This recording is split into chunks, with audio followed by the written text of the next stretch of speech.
Hello అండి, అందరికీ నమస్తే. చూడండి, ఈరోజు నా బ్రేక్ఫాస్ట్ వచ్చి parotta, paneer curry with onion and lemon. చూడండి, ఫ్రెష్ పన్నీర్ ఇది. ఇంట్లో రెడీ చేసుకున్నటువంటి పన్నీరు. అప్పటికప్పుడు ఫ్రెష్ పాలని ఎరక్కొట్టి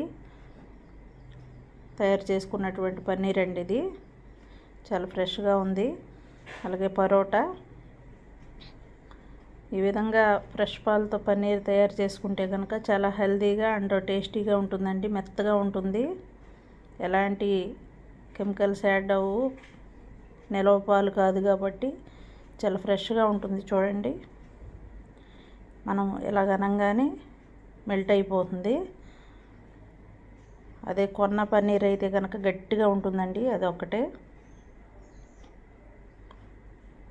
ఈ విధంగా